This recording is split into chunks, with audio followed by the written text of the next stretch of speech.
Hey guys, welcome back to my channel. तो आज के इस वीडियो में मैं आपको एक्सप्लेन करने वाली हूँ 2026 में आई गुजराती मूवी भेरूपियो। तो चलिए विदाउट वेस्टिंग टाइम मूवी का एक्सप्लेनेशन स्टार्ट करते हैं। तो मूवी स्टार्ट होती है तीन दोस्तों से जिनका नाम है भाविक, माहिरा और आनिया। यहाँ पर हमें पता चलता है कि एक्चुअली भाविक और माहिरा गर्लफ्रेंड बॉयफ्रेंड है और आज वो लोग भाविक के गाँव जा रहे थे, जहाँ पर ये दोनों तो पहले जा चुके थे, बट आनिया यहाँ पर पहली बार आई थी, जिसकी वजह से वो काफी ज्यादा एक्साइटेड थी। अब रास्ते में भाविक को उनकी रिजॉर्ट की मैनेजर राम्या का कॉल आता है, जो कि कंफर्मेशन कॉल था। तब भाविक उसे बताता है कि वो कुछ देर में वहां पर पहुंच जाएंगे। अब ये सुनने के बाद आनिया काफी हैरान थी और वो भाविक से पूछती है कि आखिर वो उनके घर क्यों नहीं जा रहे, जिस पर माहिरा का कहना था कि वो लोग भाविक के घर गए थे, बट उन्हें पता चला है कि वो घर हॉन्टेड है। पहले तो उन्होंने उन कहानियों पर बिलीव नहीं किया था, बट जब वो दोनों वहां पर रह रहे थे तो माहिरा को वहां पर काफी अजीब सी चीजें फील हुई और इसी वजह से उन लोगों ने फैसला किया कि अब वो रिजॉर्ट पर रुकेंगे। बट यहाँ पर ये सुनने के बाद आन्या का कहना था कि भूत वूत कुछ नहीं होते। एक्चुअली आन्या जर्नलिस्ट है और वो नास्तिक भी है और इसी वजह से उसे भूतों पर भी विश्वास नहीं था, जिस पर माहिरा का कहना था कि पहले वो भी इन बातों पर विश्वास नहीं किया करती थी, बट वहां पर जो उसने फील किया वो देखने के बाद वो समझ गई कि वो सब कुछ सच है। उसने जो भी कहानी भाविक के दादाजी से सुनी थी वो सब कुछ सच है। अब ये सुनने के बाद आन्या उससे पूछती है कि आखिर वो कहानी क्या थी। तो माहिरा उसे यहाँ की कहानी सुनाने लगती है। वो बताती है कि काफी सालों पहले यहाँ पर एक राजा का राज था। वो राजा काफी अच्छा था और हमेशा प्रजा के बारे में सोचा करता था, बट वो अंदर से काफी अपसेट था क्योंकि शादी के इतने सालों बाद भी उन्हें अभी तक बच्चे नहीं हुए थे। और इसी वजह से राजा एक मंदिर दर्शन करने जाता है, जहाँ वो भगवान से मन्नत मांगता है कि उसे बच्चे हो जाए। और आखिरकार राजा को पता चलता है कि उसकी वाइफ प्रेग्नेंट है, जिसकी वजह से वो काफी खुश था। लेकिन तभी राजा को पता चलता है कि उनके गांव में एक प्रथा चल रही है, जहाँ पर अगर किसी को जुड़वा बच्चे होते हैं तो उनके घर वालों को उन बच्चों को खत्म करना होता है, क्योंकि गांव वालों का मानना था कि जिसको भी जुड़वा बच्चे होते हैं उनमें से एक बच्चा शैतानी ताकतों को जगाता है और वो गांव वालों को बर्बाद कर देगा। और इसी वजह से अगर किसी को भी जुड़वा बच्चे होते हैं तो उन्हें मार दिया जाता है। इसी तरह से कई सारी माओं ने अपने बच्चों को खोया था, जिनमें से एक औरत गांव वालों के प्रेशर की वजह से अपने बच्चों को मार देती है। बट इसके बाद वो कसम खाती है कि वो गांव वालों से इसका बदला लेकर रहेगी और इसी वजह से वो एक बरगद के पेड़ के पास जाकर कुछ काला जादू करने लगती है। जिसके बाद हम राजा को देखते हैं। जब उसे पता चलता है कि उनके गांव में ऐसी परंपरा है तो वो समझ जाता है कि ये लोगों की अंधश्रद्धा है।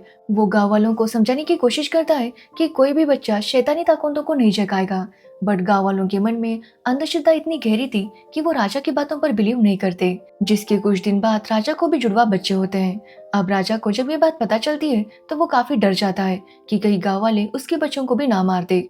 और इसी वजह से वो अपनी मंत्री को बुलाता है और उसे ये सारी बात बताता है। तो वो मंत्री कहता है कि राजा को गांव वालों का सामना तो करना ही होगा, क्योंकि वो कुछ भी करके राजकुमारों को मारने की कोशिश करेंगे, बट उसके पास एक रास्ता है जिससे वो राजकुमार की जान बचा सकता है। जिसके बाद हम गांव वालों को देखते हैं, जिन्हें जैसे ही पता चलता है कि राजा को दो जुड़वा बेटे हुए हैं, वो तुरंत महल में आ जाते हैं और राजा से कहते हैं कि राजा को अपनी प्रथा याद रखनी होगी और उन दोनों को खत्म करना होगा। लेकिन तभी वहां पर मंत्री आकर कहता है गांव वालों से कि अगर उन्हें लगता है कि इनमें से एक बच्चा शैतानी ताकतों को जगाएगा तो गांव में से किसी एक आदमी को सामने आना होगा और इन दोनों बच्चों को देखकर बताना होगा कि किसके पास वो शैतानी शक्ति होगी, जिसकी वजह से गांव वालों का विनाश होगा। और अगर वो सही बताता है तो उसे बहुत ज्यादा खजाना मिलेगा और अगर उसने गलत बता दिया तो उसे सजा मिलेगी। अब ये सुनकर गांव वाले सोच में पड़ जाते हैं, क्योंकि उन्हें पता ही नहीं था कि कैसे पता चलता है कि कौन सा बच्चा शैतानी शक्तियों को जगाएगा। जिसकी वजह से मंत्री सबसे कहता है कि इन दोनों बच्चों को 25 साल का होने तक उन्हें ऑब्जर्व करो। अगर इन्हें लगेगा कि इनमें से एक शैतानी शक्तियों को जगाएगा तब उनमें से जो भी ऐसा करने वाला है उसे वो मार देंगे। अब ये सुनने के बाद गांव वाले भी इसके लिए मान जाते हैं, बट तभी हम एक औरत को देखते हैं जो हाथ ऊपर करती है। जिसके बाद कहानी प्रेजेंट में आती है, जहाँ पर आन्या माहिरा की ये स्टोरी सुनकर बोर हो गई थी और इसी वजह से वो माहिरा से कहती है कि अब वो स्टोरी सुनाना बंद करे। जिसके बाद ये लोग रिजॉर्ट पहुंच जाते हैं, जहाँ पर इनका काफी अच्छे से स्वागत होता है। अब यहाँ पर हम देखते हैं कि यहाँ की मैनेजर है रामिया, साथ ही इस रिजॉर्ट में कई सारा स्टाफ है, बट हमारे लिए इम्पोर्टेंट है मेघा और आरव, जहाँ पर आरव मेघा को पसंद करता है, बट मेघा को इस बारे में कोई भी आइडिया नहीं था। अब यहाँ पर मेघा आन्या से पूछती है कि अगर उसे कुछ चाहिए हो तो वो उसे बता दे। तब आन्या उसे बताती है कि वो ये सादा पानी नहीं पीती, उसे बस ब्लैक वाटर पीना है, इसी वजह से वो ब्लैक वाटर का इंतजाम कर दे, जिसके लिए मेघा भी मान जाती है। अब आन्या को भाविक का घर देखना था, इसी वजह से वो उनसे कहती है कि जल्दी से घर चलते हैं। अब ये लोग घर को देखने के लिए चले जाते हैं, जहाँ पर माहिरा आने से काफी डर रही थी, क्योंकि उस घर में उसके साथ काफी अजीब सी चीजें हुई थी। साथ ही माहिरा यहाँ पर आन्या को ये भी बताती है कि ये बस घर नहीं बल्कि पूरा गांव ही श्रापित है। बट आन्या इन सब बातों में बिलीव नहीं करती थी, जिसकी वजह से वो घर में बिंदास घूमने लगती है। वो घर काफी बड़ा था, लेकिन माहिरा को वहाँ पर काफी ज्यादा डर लग रहा था, जिसकी वजह से वो लोग तुरंत वहां से निकल जाते हैं। अब रात को माहिरा और भाविक आन्या का डिनर पर इंतजार कर रहे थे, बट आन्या वहां पर नहीं आती तो वो उसे कॉल करते हैं। तो आन्या बताती है कि वो डिनर पर नहीं आ सकती क्योंकि वो भाविक के घर में है। अब ये सुनने के बाद भाविक और माहिरा दोनों ही काफी हैरान थे, क्योंकि आन्या रात को उनके घर गई थी। यहाँ पर आन्या उन्हें कहती है कि वो आज साबित करके रहेगी कि यहाँ पर कोई भी भूत नहीं है। बट तभी हम आन्या के पीछे एक परछाई को देखते हैं, जिसे जैसे आन्या देखने जाती है वो वहां पर नहीं थी। अब आन्या काफी ज्यादा डर गई थी और वो चिल्लाने लगती है।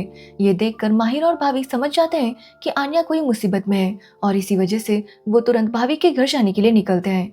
जिसके बाद हम मेघा को देखते हैं, जो कि रिजॉर्ट में थी। वो वहां पर पानी पीती है और अपने रूम में जाकर सो रही थी कि तभी उसे काफी अजीब सा फील होने लगता है। उसे कभी आवाज आती है तो कभी अचानक से वो काफी बदलने लगती है, और धीरे धीरे करके वो बेहोश हो जाती है। जिसके बाद उसके हाथ पर एक निशान बनता है, जो कि भाविक के घर पर भी था। तो वही माहिर और भाविक भी भाविक के घर आ जाते हैं, जहाँ पर वो देखते हैं कि आन्या के पास एक भूत था। बट तभी उन्हें पता चलता है कि एक्चुअली ये सारा ड्रामा आन्या ही कर रही थी। वो यहाँ पर उन दोनों पर हंसने लगती है और कहती है कि यहाँ पर कोई भी भूत नहीं है। अब ये सुनने के बाद माहिरा काफी गुस्सा हो जाती है, क्योंकि उसे आन्या का ये मजाक बिल्कुल भी पसंद नहीं आया था। बट आन्या उन्हें बताती है कि एक्चुअली इस घर में ब्रोकर था, जो कि सबको डरा रहा था। अब ये देखकर भाविक समझ जाता है कि वो ये घर सस्ते में बेचना नहीं चाहता था, और इसी वजह से ब्रोकर उन्हें परेशान कर रहा था, ताकि भाविक जल्दी से कम प्राइस में इस घर को बेच सके। अब आन्या जब रिजॉर्ट आती है तो देखती है कि मेघा के हाथों पर पट्टी लगी हुई थी। वो मेघा से पूछती है कि आखिर उसे चोट कैसे लगी, बट मेघा उसे बहाना बनाकर वहां से चली जाती है। जिसके बाद ये तीनों घूमने जाते हैं, जहाँ पर ये पूरे गांव को काफी अच्छे से घूमते हैं, जहाँ पर आन्या काफी एंजॉय करती है। अब रात को हम मेघा को देखते हैं, जिसके रूम का दरवाजा अचानक से खुल जाता है और मेघा वहां से बाहर निकलती है। ये देखकर हम समझ पाते हैं कि मेघा को किसी ने पोजेस कर लिया है, और वो रिजॉर्ट के बाहर जा रही थी कि तभी वहां पर आन्या, भाविक और माहिरा आ जाते हैं, और वो मेघा को इस तरह से जाता हुआ देखकर काफी हैरान थे। आन्या मेघा को आवाज देती है, बट मेघा कोई रिस्पॉन्स नहीं देती, वो बस बाहर निकल के जा रही थी। ये देखकर ये तीनों भी उसे फॉलो करते हैं, तो देखते हैं कि मेघा एक बरगद के पेड़ के पास जाकर रुक जाती है और उसकी आंखें लाल हो जाती है। यहाँ पर हम समझ पाते हैं कि एक्चुअली ये पेड़ वही पेड़ था जहाँ पर वो औरत कुछ काला जादू करने के लिए बैठी थी। अब आन्या आकर मेघा को जगाने की कोशिश करती है, तो मेघा वहीं पर गिर जाती है। जिसके बाद डॉक्टर को बुलाया जाता है, तो वही आन्या को लगता है कि शायद मेघा को नींद में चलने की बीमारी होगी। बट राम्या कहती है कि उसे पता नहीं था कि मेघा को ऐसी कोई बीमारी है, उसने अपनी रिपोर्ट में तो कुछ भी नहीं लिखा था। साथ ही डॉक्टर भी जब मेघा को चेक करते हैं तो कहते हैं कि मेघा नॉर्मल है, और शायद स्ट्रेस की वजह से ये सब कुछ हुआ होगा। अब ये सुनने के बाद आन्या और बाकी सब इस बात पर ज्यादा ध्यान नहीं देते। बट भाविक देखता है कि मेघा के हाथ पर निशान बना हुआ है, जो देखकर वो काफी डर जाता है, और आन्या और माहिरा को बाहर लेकर आकर आन्या को बताता है कि उन्हें कल ही यहाँ से निकलना होगा, क्योंकि मेघा को गांव का श्राप लग चुका है। अब ये सुनने के बाद आन्या काफी हैरान थी कि आखिर ये कौन से श्राप की बात कर रहा है। तो यहाँ पर भाविक उसे बताता है कि एक्चुअली आन्या ने आधी ही स्टोरी सुनी थी, अगर वो पूरी स्टोरी सुनती तो उसे पता चल जाता कि गांव के ऊपर क्या श्राप है। जिसके बाद भाविक आन्या को आगे की स्टोरी बताता है। वो कहता है कि जब मंत्री ने सभी गांव वालों से कहा कि राजकुमार को 25 साल तक जीने दिया जाना चाहिए, और उसके बाद डिसाइड करना होगा कि किसे मारेंगे, तभी एक औरत सामने आई और उसने कहा कि वो दोनों राजकुमारों के हाथों पर एक निशान बनाएगी, जिसका निशान गहरा होगा वही बुरा होगा, और उसी की वजह से गांव का सत्यानाश होगा। अब गांव वाले उस औरत की बात से सहमत थे, जिसकी वजह से राजा को भी उसकी बात माननी पड़ती है। यहाँ पर हम देख पाते हैं कि एक्चुअली ये वही औरत थी जिसके बच्चों को कुछ टाइम पहले मारा गया था, क्योंकि वो भी ट्विंस थे। अब वो औरत आकर दोनों राजकुमारों के हाथों पर निशान बनाती है, ठीक वैसा ही निशान जो कि कुछ टाइम पहले हमने मेघा के हाथ पर देखा था। जिसके बाद ऐसे ही टाइम बीत जाता है और दोनों राजकुमार बड़े होने लगते हैं। अब जो उनमें से बड़ा राजकुमार था वो थोड़ा सा घमंडी था, तो वही छोटा राजकुमार जो था वो काफी नेक दिल था, बट उसका निशान काफी गहरा बनते जा रहा था, जिसकी वजह से राजा को काफी टेंशन आता है कि कहीं गांव वाले उसे मार ना दे। तब मंत्री राजा से कहता है कि उसे छोटे राजकुमार की शादी करवानी चाहिए, साथ ही उसे राजा बनाना चाहिए ताकि गांव वाले उसके साथ कुछ भी बुरा ना कर सके। अब राजा को भी ये आइडिया सही लगती है, जिसकी वजह से वो अपने छोटे बेटे की शादी करवा देता है और उसे राजा घोषित कर देता है, जिसकी वजह से उसका बड़ा बेटा काफी ज्यादा दुखी था, क्योंकि उसे लगता है कि उसके पापा ने उसका साथ ना देकर बहुत बड़ी गलती की है। और इसी वजह से वो प्रजा को भड़काने लगता है कि राजा के दोनों बेटे अब 25 साल के होने वाले हैं, बट राजा ने अब तक किसकी बलि देनी है वो डिसाइड नहीं किया। वो गाँव वालों को बताता है कि उसका निशान फीका है, यानी कि उसके छोटे भाई का निशान काफी ज्यादा गहरा है, इसी वजह से उसे ही खत्म करना होगा। अब ये सुनने के बाद गांव वाले भी उसकी बातों में आकर राजा के साथ लड़ने चले जाते हैं, जहां पर वो राजा से यही कहने लगते हैं कि राजा को जो उसने कहा था उस बात पर अमल करना चाहिए। अब ये सुनने के बाद राजा उन्हें समझाने की काफी कोशिश करता है कि ये सब कुछ अंधश्रद्धा है, बट गांव वाले अब बागी बन चुके थे। वो राजा की कोई बात नहीं सुनते और दोनों राजकुमारों को सामने लाकर देखने लगते हैं कि आखिर किसके हाथ पर निशान गहरा है। तब उन्हें पता चलता है कि जो छोटा वाला राजकुमार है उसी के हाथ का निशान गहरा है, और इसी वजह से वो डिसाइड करते हैं कि वो उसे ही मारेंगे। तभी हम देखते हैं कि छोटा राजकुमार अपनी वाइफ के साथ था, जहाँ पर वो अपनी वाइफ की खूबसूरती की तारीफ कर रहा था कि तभी वहाँ पर गांव वाले आ जाते हैं और उसे छीनकर वहां से लेकर जाते हैं, जिसके बाद उसे कुएं में डालकर मार देते हैं। और उसके बाद से जिसकी भी बॉडी पर ये निशान होता है उसकी मौत हो जाती है। यहाँ पर भाभी उसे ये भी बताता है कि इस गांव में से अब तक काफी सारी लड़कियां इसी तरह से गायब हुई है, और इसी वजह से भाविका और माहिरा अब यहाँ पर रुकना नहीं चाहते थे, इसलिए वो डिसाइड करते हैं कि वो अगले दिन यहाँ से चले जाएंगे। वो आन्या को भी अपने साथ चलने के लिए कहते हैं, बट आन्या उनके साथ आने से मना करती है क्योंकि वो यहाँ की पूरी सच्चाई जानना चाहती थी। अब अगले दिन भाविक और माहिरा वहाँ से निकल जाते हैं, तो वही आन्या अभी भी रिजॉर्ट में थी। अब रात को वो देखती है कि फिर से मेघा उस बरगद के पेड़ के पास गई थी। तभी वहां पर आरव आता है और मेघा को वापस रूम में लेकर आता है। अब पहले तो आन्या को लगता है कि शायद आरव ही मेघा को हिप्नोटाइज कर रहा है, क्योंकि आरव मेघा को पसंद करता था, बट यहाँ पर आरव उसे बताता है कि उसने ऐसा कुछ भी नहीं किया। बट यहाँ पर आन्या समझ नहीं पा रही थी कि आखिर मेघा को ऐसा क्यों हो रहा है, क्योंकि उसके सारे रिपोर्ट्स तो नॉर्मल थे, बट मेघा रोज रात को उस बरगद के पेड़ के पास जाकर खड़ी हो जाती, और इसी वजह से आन्या समझ नहीं पा रही थी कि आखिर मेघा के साथ क्या हो रहा है। अब अगले दिन आन्या मेघा और आरव के साथ घूमने जाती है और आरव उन्हें एक गार्डन में लेकर आता है, जहाँ के मालिक के साथ बात करने पर आन्या को पता चलता है कि पहले यहाँ पर काफी ज्यादा खंडर हुआ करता था। सब लोगों का मानना था कि यहाँ पर कभी भी कुछ भी नहीं उगेगा, बट अमिताभ भाई जब यहाँ पर आए तो उन्होंने यहाँ की जगह को पूरी तरह से हरा कर दिया। यहाँ पर काफी सारे पेड़ पौधे लगाए, जिसकी वजह से ये खूबसूरत गार्डन बन गया। वो यहाँ पर आन्या से कहता है कि अगर वो चाहे तो उसे अमिताभ भाई से मिलवा सकता है, बट आन्या अभी जल्दी में थी, जिसकी वजह से वो नहीं मिलती। बट जाते हुए वो देखती है एक आदमी को जो कि फूलों के साथ बात कर रहा था। एक्चुअली यही अमिताभ भाई था, बट आन्या को इसके बारे में पता नहीं था। अब रात को मेघा फिर से पजेस हो जाती है और कार लेकर कहीं जाने लगती है। अब ये देखकर आन्या और आरव भी उसका पीछा करते हैं, तो वो देखते हैं कि एक्चुअली मेघा एक कुएं के पास आ जाती है और उसमें वो कूदने वाली थी कि तभी वहां पर आन्या आती है और मेघा को रोक लेती है। अब अगले दिन मेघा आन्या से कहती है कि उसे पता नहीं चल रहा कि आखिर उसके साथ क्या हो रहा है। अब वो समझ गई है कि ये जगह हॉन्टेड है और इसी वजह से वो जॉब छोड़कर जा रही है। बट यहाँ पर आन्या का अभी भी यही कहना था कि मेघा को कोई बीमारी है और इसी की वजह से ये सब कुछ हो रहा है। बट ये सुनने के बाद मेघा काफी गुस्सा हो जाती है, क्योंकि आन्या समझ नहीं पा रही थी कि उसके साथ क्या हो रहा है, और इसी वजह से वो वहां से चली जाती है। जिसके बाद आन्या का अभी भी यही कहना था कि भूत वगैरह कुछ भी नहीं होता, कि तभी वहां पर उसकी मुलाकात एक लड़की से होती है, जो कि आन्या से कहती है कि अगर आन्या को ये प्रॉब्लम सॉल्व करना है तो उसे दूसरों का प्रॉब्लम समझना होगा। वो उसे कहती है कि उसे उन चीजों पर विश्वास करना होगा जिस पर वो नहीं करती। अब ये सुनने के बाद आन्या काफी हैरान हो जाती है कि तभी वो लड़की अपने हाथों पर एक फूल बनाती है और आन्या को देती है। ये देखकर आन्या काफी हैरान हो जाती है कि आखिर उस लड़की ने इस फूल को कैसे बनाया। जिसके बाद आन्या भाविका और माहिरा को कॉल करने लगती है, बट उनका कॉल ही नहीं लग रहा था, जिसकी वजह से वो काफी परेशान हो गई थी, क्योंकि ऐसा तो नहीं हो सकता कि वो दोनों उसे कॉल भी नहीं करेंगे। अब आन्या समझ नहीं पा रही थी कि आखिर वो क्या करे। वो गांव वालों से जाकर पूछताछ करती है, तो उसे पता चलता है कि एक्चुअली जितनी भी लड़कियां गायब हुई थी उनके हाथों पर वैसा ही निशान बना था, और उसके बाद से वो काफी अजीब सा बिहेव करने लगी थी और एक दिन वो गायब हो गई।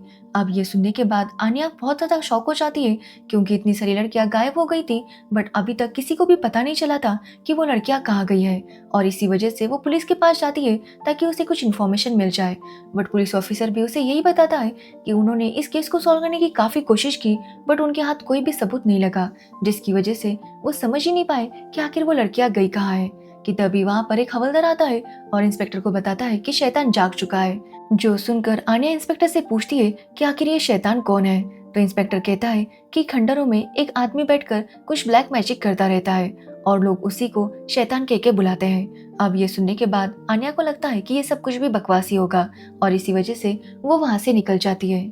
जिसके बाद आन्या को पता चलता है कि सबसे पहले लड़की 25 साल पहले गायब हुई थी, और इसी वजह से वो आरव से कहती है कि वो उस लड़की के घर जाकर उसके बारे में पता करे। अब आरव वहां से निकल जाता है तो वही आन्या आरव का इंतजार कर रही थी बट आरव वापस नहीं आता, जिसकी वजह से आन्या को लगता है कि कहीं उसके साथ कुछ गलत ना हो जाए, और इसी वजह से वो भी उस गाँव जाने लगती है। बट रास्ते में उसकी कार खराब हो जाती है, यानी कि पंचर हो गई थी। अब जब तक पंचर निकलता तब आन्या वहां पर घूम रही थी, जहाँ पर उसकी मुलाकात उसी आमिर से होती है जो कि फूलों के साथ बात किया करता था। अब यहाँ पर वो आन्या से कहता है कि वो जानता है कि आन्या को भूत प्रेत पर विश्वास नहीं है, बट आन्या जब तक उनके ऊपर भरोसा नहीं करेगी वो उनसे लड़ नहीं पाएगी। वो आन्या को एक फूल को जिंदा करके दिखाता है, जो देखकर आन्या काफी हैरान हो जाती है। और अब कहीं ना कहीं उसे भी अमिताश की बातों पर यकीन होने लगता है, क्योंकि उसने अपने सामने एक मरे हुए गुलाब को जिंदा होते हुए देखा था।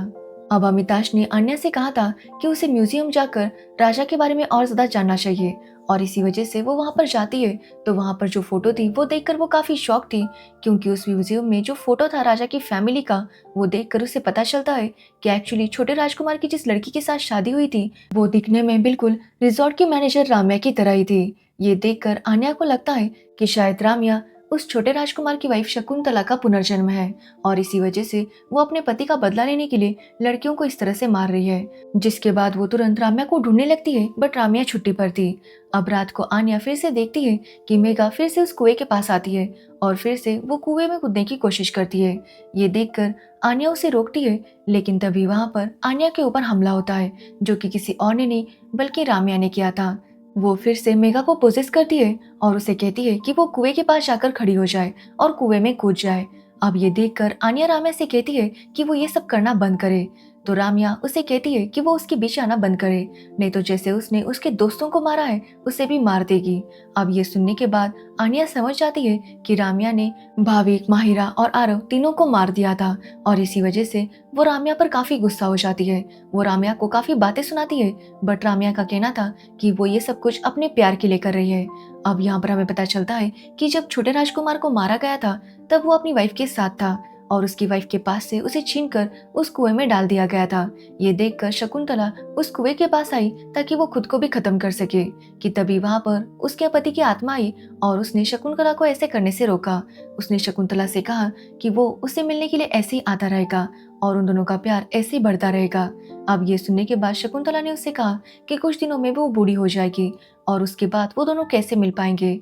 बट उसका पति उसे कहता है कि वो चिंता ना करे, सब कुछ ऐसा ही रहेगा, ये वक्त यहीं पर थम जाएगा, वो दोनों ऐसे ही रहेंगे और हमेशा मिलते रहेंगे ताकि उनका प्यार बढ़ता रहे। अब ये सुनने के बाद शकुंतला भी काफी खुश हो गई, जिसके बाद से शकुंतला ने लड़कियों को मारकर खुद को इस तरह से यंग रखा ताकि वो कभी भी बूढ़ी ना हो और उसका पति जब भी उससे मिलने आए तो वो बिल्कुल वैसी की वैसी हो। अब ये सुनने के बाद आन्या काफी हैरान थी और वो अभी भी इस बात को मानने के लिए तैयार नहीं थी कि एक्चुअली ये राम्या नहीं बल्कि शकुंतला है। उसे तो यही लग रहा था कि शायद ये दोनों हमशक्ल होंगे, बट यहाँ पर राम्या उसे यही कहती है कि वही शकुंतला है। जो सुनकर आन्या शकुंतला को कुएं में धकेल देती है और उससे कहती है कि अगर उसका पति कुएं में है तो वो उसे जरूर बचाएगा। ये कहकर वो वहां से मेघा को लेकर जाने लगती है। कि तभी हम देखते हैं कि सच में उस छोटे राजकुमार की आत्मा शकुंतला को कुएं से बाहर लेकर आती है, जो देखकर आन्या भी काफी हैरान थी। यहाँ पर वो छोटा राजकुमार आन्या के ऊपर काफी गुस्सा था, क्योंकि वो उनके प्यार के बीच आ रही थी और इसी वजह से वो आन्या पर अटैक करने लगता है। कि तभी वहां पर अमिताश भाई आ जाते हैं और आन्या के लिए वो उस राजकुमार के साथ लड़ने लगते हैं, लेकिन यहाँ पर उनकी पावर कम पड़ रही थी। कि तभी फिर से वो कैफे वाली लड़की वहां पर आ जाती है और वो दोनों मिलकर उनके साथ फाइट करने लगते हैं। बट वो लड़की भी काफी कमजोर पड़ रही थी, जिसकी वजह से अमिताभ भाई उससे कहते हैं कि वो मेघा को लेकर यहाँ से चली जाए, क्योंकि मेघा की तबीयत खराब हो रही थी। इसलिए वो लड़की मेघा को लेकर वहां से चली जाती है। जिसके बाद अमिताभ भाई और आन्या उन आत्माओं के साथ लड़ने लगते हैं, क्योंकि अब आन्या ने भी उस एनर्जी को देख लिया था और वो भी समझ चुकी थी कि आत्माएं सच में होती है, और इसी वजह से वो भी अब पावर यूज कर सकती थी। और इसी वजह से वो भी उनके साथ लड़ने लगती है कि तभी अमिताभ भाई देखते हैं कि शकुंतला के पैर पर भी वो निशान था। इसी वजह से वो आन्या से कहते हैं कि वो वहीं पर खंजर मारे। जिसके बाद आन्या ऐसा ही करती है और शकुंतला के ऊपर जो ब्लैक मैजिक था वो हट जाता है, जिसकी वजह से उसकी उम्र बढ़ जाती है और वो गायब हो जाती है। अब ये देखने के बाद वो राजकुमार काफी गुस्सा हो गया था। यहाँ पर हमें पता चलता है कि जब राजकुमार ने अपने हाथों से शकुंतला के पैर को छुआ था, तभी वो निशान उसके पैर पर भी बन गया था। एक्चुअली यहाँ पर हमें ये भी पता चलता है कि कोई भी बच्चा बुरा नहीं था। एक्चुअली उस औरत ने बदला लेने के लिए दोनों राजकुमारों पर जो निशान बनाया था उस पे उसने काला जादू किया था, ताकि इनमें से कोई बच्चा शैतानी ताकतों को जगाए और गांव वालों को खत्म करे, ताकि इससे उसके बेटों की जो मौत हुई थी उसका बदला वो गांव वालों से ले सके। तो वही राजकुमार की आत्मा अमिताभ भाई पर काफी भारी पड़ रही थी, और इसी वजह से वो प्रार्थना करते हैं और हनुमान जी की शक्तियों को बुलाते हैं। जिसके बाद उन्हें शक्तियां मिल जाती है और आखिरकार वो उस आत्मा को खत्म कर देते हैं, जिसकी वजह से मेघा अब ठीक हो गई थी। तो वही आन्या काफी अपसेट थी, क्योंकि उसने अपने दोस्तों को खो दिया था। यहाँ पर हमें पता चलता है कि एक्चुअली राम्या ने उस कुएं के पानी को पिलाकर ही सबको पोजेस कर लिया था, और इसी तरह से उन्हें पोजेस करके उन्हें मार दिया था। बट यहाँ पर आन्या ब्लैक वाटर पिया करती थी, यानी कि आन्या ने उस कुएं का पानी नहीं पिया था, जिसकी वजह से राम्या उसे पोजेस नहीं कर पाई थी। अब आन्या वहां से चली जाती है। जिसके बाद हम देखते हैं कि एक खंडर में एक आदमी शैतानी शक्तियों को जगा रहा था, जो कि कोई और नहीं बल्कि उस राजकुमार का बड़ा भाई था, और उसके अंदर भी ब्लैक मैजिक था, और वो ब्लैक मैजिक से ही उन शक्तियों को जगा रहा था, ताकि वो गांव वालों को बर्बाद कर सके और उनके ऊपर राज कर सके। अब जैसे इस बारे में अमिताभ भाई को पता चलता है, वो भी तपस्या करने में बैठ जाते हैं, ताकि उनके पास शक्तियां हो जिससे कि वो उस बड़े राजकुमार से लड़ सके। और इसी के साथ ये मूवी एंड हो जाती है। तो ये थी बहरूपिया मूवी की स्टोरी। अगर आपको इस मूवी की स्टोरी और मेरा एक्सप्लेनेशन पसंद आया हो तो वीडियो को लाइक कमेंट शेयर जरूर करना, और मेरे चैनल को सब्सक्राइब करना बिल्कुल मत भूलना। Thanks for watching video.